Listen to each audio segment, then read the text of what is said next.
Sensus ekonomi di Bali ini cukup baik sampai per hari ini itu 43,35% sudah terdata. Tapi data-data yang kita kumpulkan hasil publikasinya bisa dimanfaatkan oleh masyarakat seluruh Indonesia. Peta aktivitas ekonomi dan peta usaha itu akan tersaji di dalam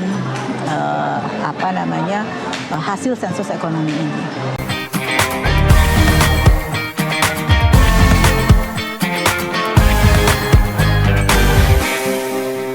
Anda kembali lagi bersama saya Mariana Ke dalam segmen khusus Business Bites. Bali bukan hanya pulau wisata, Bali adalah ruang hidup ekonomi yang bergerak dari pagi hingga malam. Dari pasar tradisional, pelaku UMKM, hotel, restoran, industri kreatif, transportasi, hingga layanan digital, semuanya membentuk denyut ekonomi yang harus dibaca dengan tepat. Di 2026 menjadi momentum penting. Badan Pusat Statistik melaksanakan sensus ekonomi, sebuah agenda nasional untuk memotret struktur ekonomi Indonesia secara menyeluruh. Di Provinsi Bali, penguatan komitmen bersama menjadi kunci agar sensus ini tidak sekedar menjadi kegiatan pendataan, tetapi menjadi pijakan besar dalam merancang arah pembangunan ekonomi yang lebih akurat, inklusif, dan berkelanjutan. Dan berikut laporan jurnalis Antv Rian Antono dan juga Alfian Syahya, beserta juru kamera Muhammad Reza langsung dari Bali.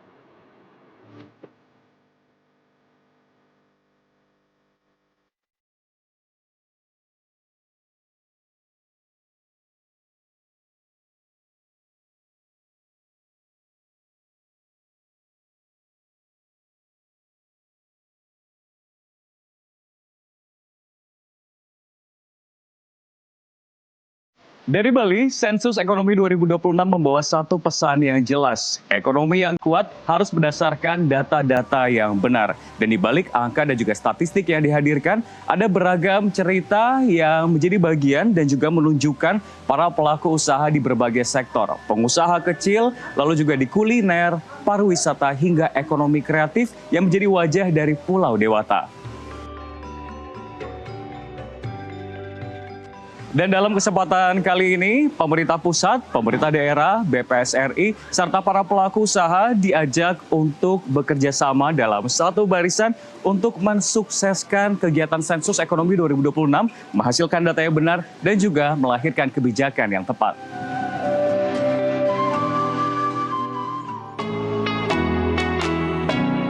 Demi memperkuat pemetaan perekonomian nasional melalui agenda besar yang digelar satu dekade sekali, Badan Pusat Statistik menggelar Sensus Ekonomi 2026 di seluruh provinsi di Indonesia, termasuk Provinsi Bali. Hal ini ditandai dengan kegiatan penguatan komitmen bersama mensukseskan Sensus Ekonomi 2026 yang dihadiri Kepala BPS Amalia Adini Garwidiasanti, Gubernur Bali Iwayan Koster, dan berlangsung di Wisma Sabah Utama, Kantor Gubernur Bali, Sabtu 11 Juli 2026. Sensus Ekonomi 2026 bukan hanya agenda statistik. Ia adalah upaya membaca denyut ekonomi bangsa secara utuh. Di Bali, denyut itu terasa kuat. Setiap sudut menyimpan aktivitas ekonomi. Di pasar, transaksi berlangsung sejak pagi. Di kawasan wisata, layanan bergerak mengikuti arus. Kunjungan di desa-desa, usaha kecil tumbuh dengan kekuatan komunitas di ruang digital. Generasi muda Bali membangun peluang baru melalui kreativitas dan teknologi. Karena itu keberhasilan sensus ekonomi 2026 tidak cukup hanya mengandalkan petugas di lapangan. Keberhasilan sensus membutuhkan kepercayaan publik, keterbukaan pelaku usaha, dukungan pemerintah daerah, serta komitmen seluruh pemangku kepentingan. Data yang dikumpulkan bukan sekedar angka. Data adalah cermin. Data adalah dasar untuk melihat siapa yang tumbuh, sektor mana yang perlu dikuatkan, dan kebijakan apa yang harus disiapkan agar ekonomi Bali semakin tangguh. Dan kalau kita bicara soal tantangan. Mungkin seperti apa Ibu melihat Bali ini sendiri, tantangan dari petugas-petugas sensus melakukan pendataan BPS sendiri, ada hambatan tersendiri ciri khas dibandingkan dengan provinsi lain kan? Kalau kita lihat progres dari sensus ekonomi di Bali ini cukup baik. Sampai per hari ini itu 43,35% sudah terdata. Hari ini artinya Tanggal 11 Juli. 11 Juli betul. Tanggal 11 Juli. 11 kan? Iya. 11 Juli 2026 itu 43,35%. Dan kalau kita lihat dari kabupaten kota yang ada di Provinsi Bali itu yang tertinggi pencapaiannya Kabupaten Buleleng, mencapai 55%. Meanwhile Denpasar justru menjadi yang terendah. Yang terendah di 30% tadi saya lihat. 31%. Iya. Ya, jadi tantangannya ini adalah kadang-kadang kita lihat masing-masing wilayah punya tantangan tersendiri. Seperti di tantangan di Denpasar kelihatannya relatif lebih besar dibandingkan dengan tantangan yang dihadapi oleh petugas di Kabupaten Buleleng. Tetapi tadi juga saya sampaikan kepada petugas sensus yang di Denpasar, Gianyar, dan juga Kabupaten apa tadi yang datang tuh ya, Kabupaten Denpasar, Gianyar, dan kabupaten lainnya mungkin. Kabupaten lainnya ya, ada Kabupaten Badung. Kabupaten Badung. Kita menyemangati petugas sensus ekonomi supaya mereka terus berjibaku karena mereka adalah pejuang-pejuang data. Petugas sensus itu adalah garda terdepan dari pelaksanaan sensus ekonomi 2026 ini. Kalau mereka bisa mengumpulkan data yang akurat, pasti data yang kita kumpulkan juga akan akurat. Dan satu lagi, masyarakat juga kami minta untuk memberikan jawaban yang jujur. Iya. Karena data yang jujur akan mencerminkan peta ekonomi Indonesia yang sebenarnya. Data akurat pasti kebijakan akan tepat.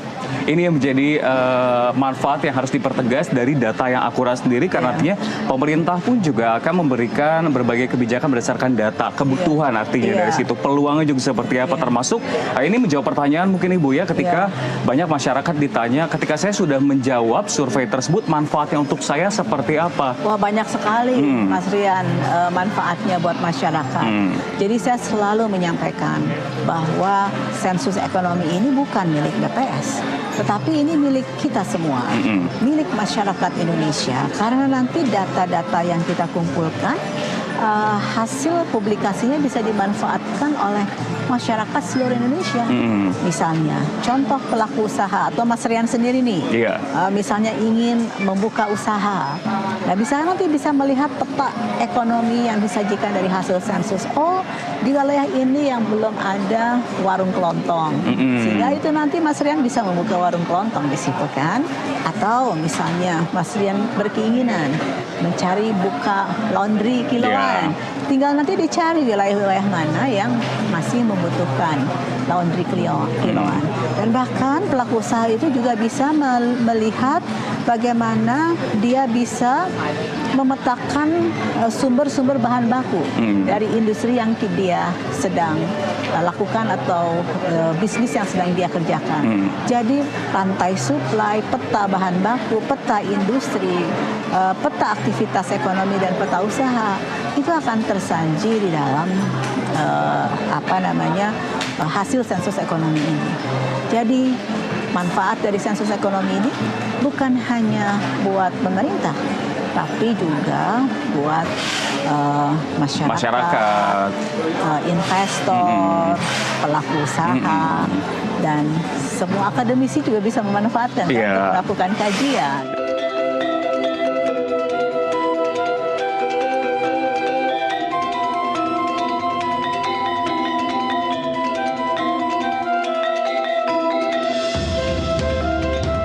Penguatan komitmen bersama menjadi bagian penting dalam pelaksanaan sensus ekonomi 2026. Sebab, sensus ini menyentuh langsung ruang ekonomi masyarakat. Bagi Bali, data ekonomi memiliki makna strategis. Pulau ini dikenal dunia karena pariwisatanya. Tetapi di balik pariwisata, ada ekosistem besar yang saling terhubung. Transportasi, perdagangan, akomodasi, kuliner, kerajinan, seni, budaya, jasa, ekonomi kreatif hingga UMKM. Jika seluruh aktivitas ini tercatat dengan baik, maka pemerintah memiliki peta yang lebih jelas. Bukan hanya untuk melihat pertumbuhan, tetapi juga untuk memahami kerentanan, ketimpangan, peluang, investasi, kebutuhan pelatihan, akses permodalan, dan daya tahan usaha masyarakat. Dengan data yang akurat, kebijakan tidak lagi berjalan dalam gelap. Kebijakan dapat diarahkan lebih tajam, menyentuh kebutuhan real, dan memberi manfaat yang lebih terasa bagi masyarakat. Pelaksanaan sensus ekonomi di Bali 2026. Jadi saya sudah mendorong jajaran dan terutama petugas sensusnya ini supaya bekerja lebih cepat lagi. Targetnya akhir Juli harus 60%. Tanpa data akurat kita tidak akan bisa bekerja dengan akurat. Hasilnya juga tidak akurat. Jadinya alokasi sumber daya itu bisa tidak tepat sasaran. Apakah ini juga akan memperkuat arah dari pariwisata Bali, Pak? Oh, otomatis. Karena pariwisata salah satu unsur daripada perekonomiannya Bali.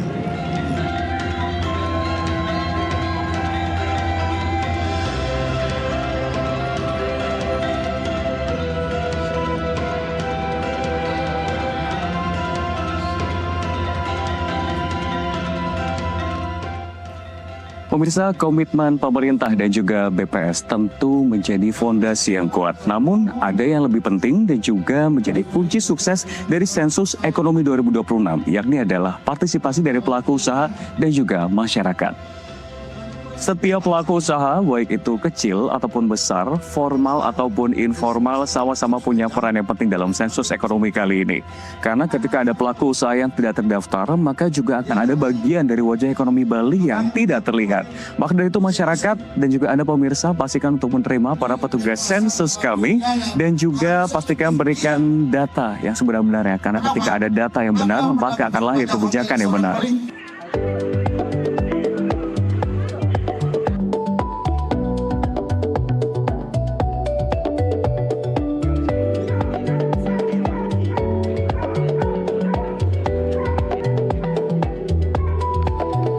Ketut Karwita. Ya, Beli, sebelumnya sudah tahu belum sih soal sensus ekonomi 2026 ini?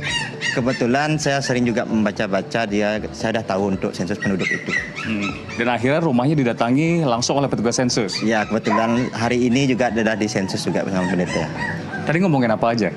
Ya, ngomongin tentang berapa kita punya wilayah rumah, terus token listrik dan sebagainya. Sempat ditanya juga nggak apakah hanya soal rumah tangga aja atau ada pembahasan soal usaha juga? Untuk usaha sih tadian tidak disinggung. Usaha iya. Usaha iya, terus untuk gaji juga iya, terus untuk token listrik berapa kita menggunakan sebulannya. Sebelumnya sempat kayak ada ketakutan nggak sih ketika ada petugas sensus datang, takutnya mikir untuk ini, untuk itu, dan lain-lain, atau karena sudah terinformasi, sudah teredukasi, akhirnya juga tidak takut dengan adanya sensus yang dilakukan oleh BPS dan juga pemerintah? Kalau dari saya sendiri, warga sih enggak ya Pak ya, karena ini kan emang sudah dibuat dari pemerintah untuk sistem kedepannya lebih bagus harapannya, jadinya biar tidak ada sensus tapi tidak ada apa-apanya kedepannya Pak. Itu sebetulnya untuk wilayah Bali atau wilayah tempat Mbak Urfa sendiri ada tantangan sendiri gak sih?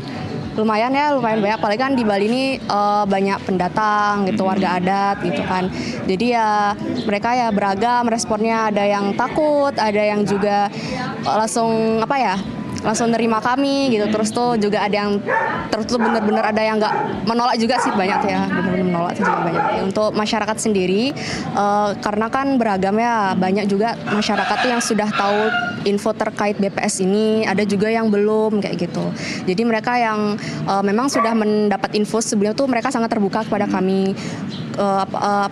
Untuk yang belum tahu info tuh mereka juga bingung, ketakutan juga. Takutnya kan, apalagi kita kan menanyakan tentang identitas ya. Jadi itu kan sangat private bagi mereka. Jadi itu udah kendala kita di situ. Bu, terkait dengan tantangan sebagai petugas sensus di Bali ini seperti apa sebetulnya?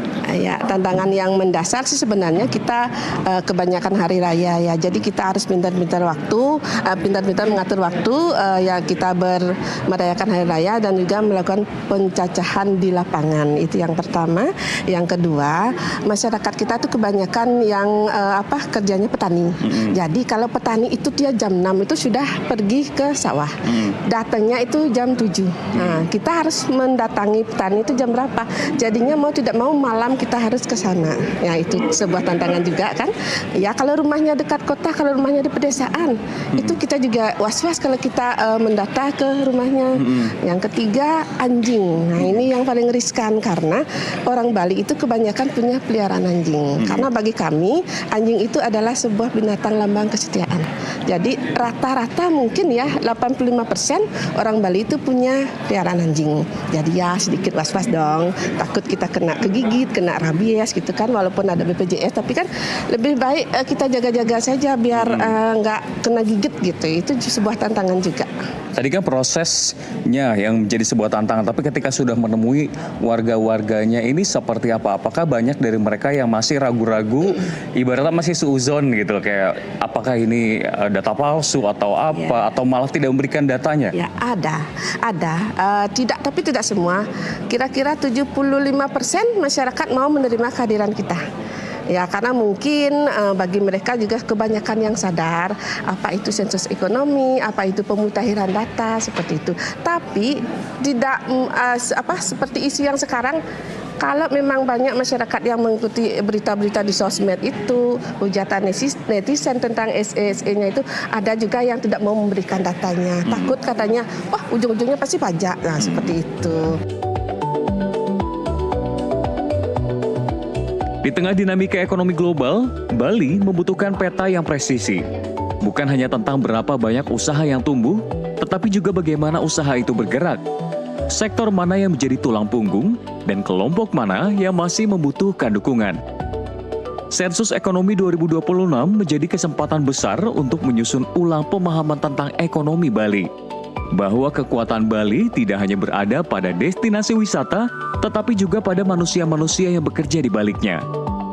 Ada ibu-ibu yang menjaga warung keluarga, ada pengrajin yang mempertahankan identitas budaya, ada pelaku UMKM yang belajar masuk pasar digital, ada juga pekerja jasa yang menopang kenyamanan wisatawan, ada anak-anak muda yang menggabungkan kreativitas, teknologi, dan kearifan lokal. Semua itu adalah wajah ekonomi Bali dan semua itu perlu dicatat agar tidak ada potensi yang tertinggal dari perencanaan pembangunan.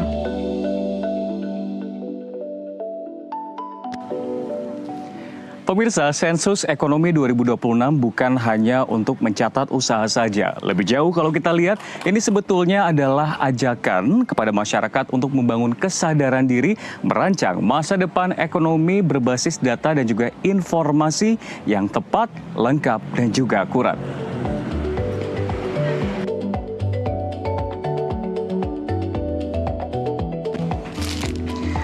Ketika masyarakat terbuka, ketika pelaku usaha ikut berpartisipasi, ketika pemerintah mendukung dan para pekerja di lapangan profesional, tentunya akan lahir data yang menjadi fondasi kuat untuk pembangunan.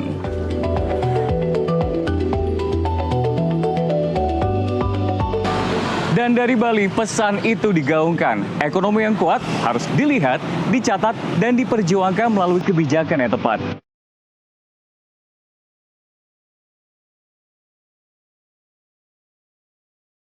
Sensus ekonomi memang menjadi momentum untuk memetakan potensi-potensi baru di setiap daerah, termasuk Bali.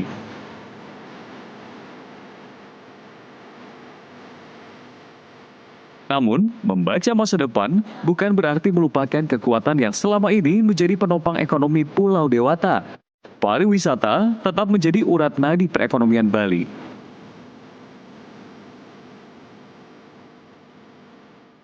Lantas, bagaimana kondisinya di tengah ketidakpastian global?